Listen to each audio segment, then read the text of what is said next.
In a world where Boeing and Airbus dominate, it's best not to be an independent airplane maker. The last couple of years proved that trying to attack this historic duopoly can be a resource-intensive and often unsuccessful endeavor. Take Bombardier, for instance. Despite its strong legacy, it had to align itself with Airbus to save its marquee C-Series program. Mitsubishi, on the other hand, has struggled to find a foothold for its new DreamJet for years, with sales having ground to a halt. And then there's Embraer. Following the news of the Airbus-Bombardier sale, Embraer attempted to align with Boeing to boost sales of its flagship E-2 jet. But, as I covered in detail in this video, both COVID and the 737 MAX proved a toxic combination for Boeing, and they ultimately pulled out of the deal. And the repercussions for Embraer were pretty severe. Its business has been pushed to the brink.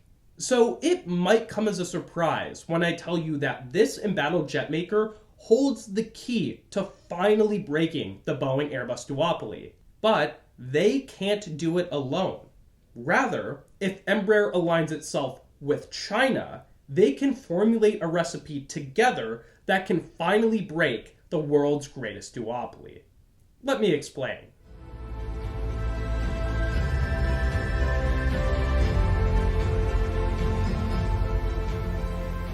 Real quick, YouTube is telling me that less than 10% of the people who are watching this video are actually subscribed to the channel. So if you haven't done so yet, hit that subscribe button and that bell icon so you don't miss any of the great videos that are coming soon. Thanks. First, let's set the stage by dissecting the Chinese aviation market. The country is set to become the largest aviation market by the mid-2020s, and is set to carry 1.3 billion travelers by 2035.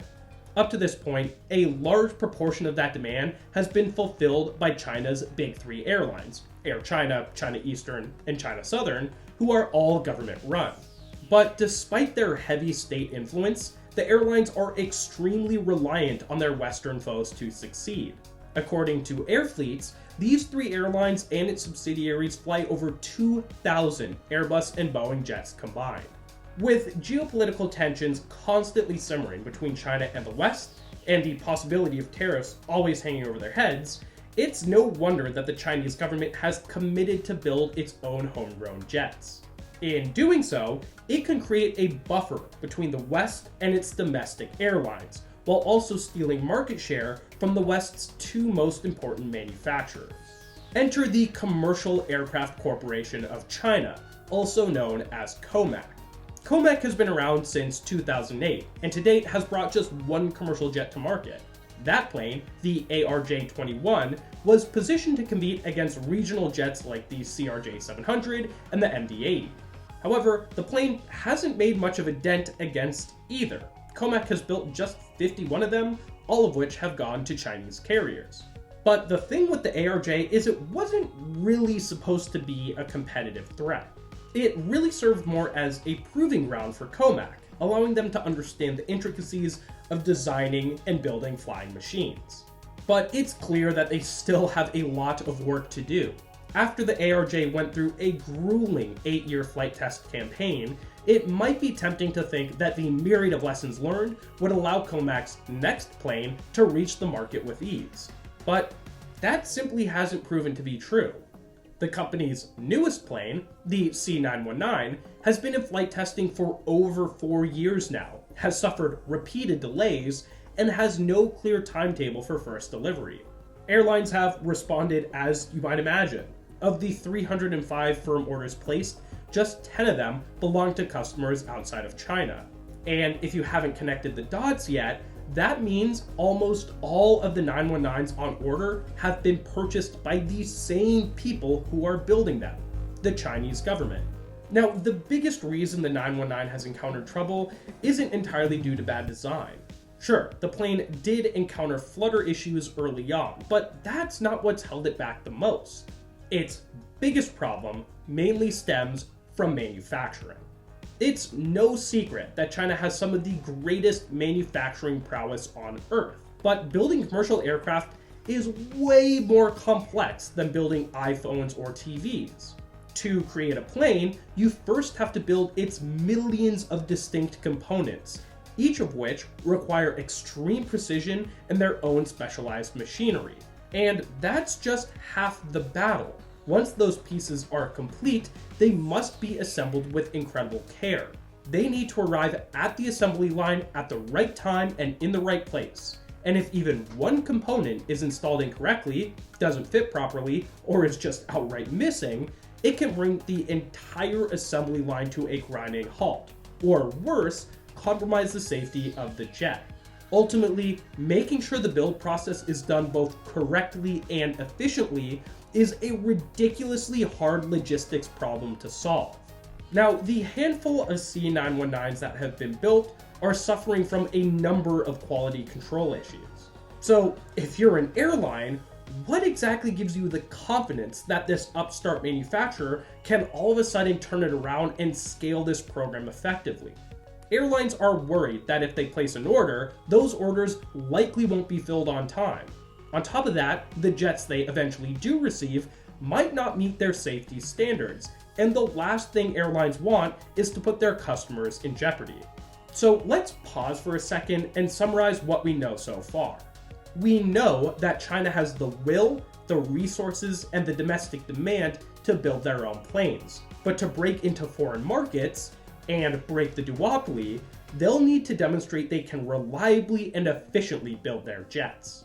It's here that Embraer enters as a valuable player. The Brazilian jet maker has churned out safe aircraft for decades, and today there are over 1,500 E-jets flying across the globe. Should China move to buy out the jet maker, they'd take ownership of all Embraer's intellectual property. This includes not only their E and E2 family of aircraft, but more importantly, their engineering know-how and manufacturing excellence. And as a cherry on top, an Embraer takeover could pave the way for the C919 to enter the South American market, helping it achieve certification outside of China.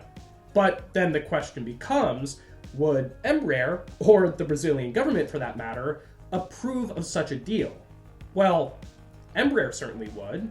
Again, they've had a lot of trouble selling their new E2 family of jets, a family they've poured billions into, and those struggles were a huge reason they aimed to partner with Boeing.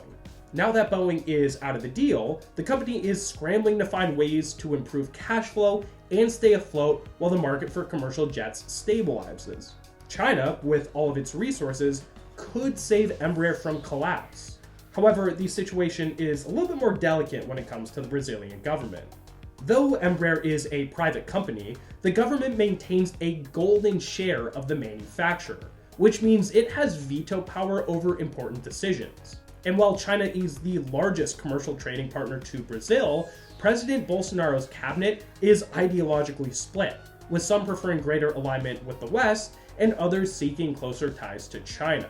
For what it's worth though, the highest ranking member of the Brazilian military, General Mourão, appears to approve of the partnership. As a matter of fact, after the Boeing-Embraer deal was ditched, he stated that a Chinese partnership with Embraer was, quote, an inevitable marriage.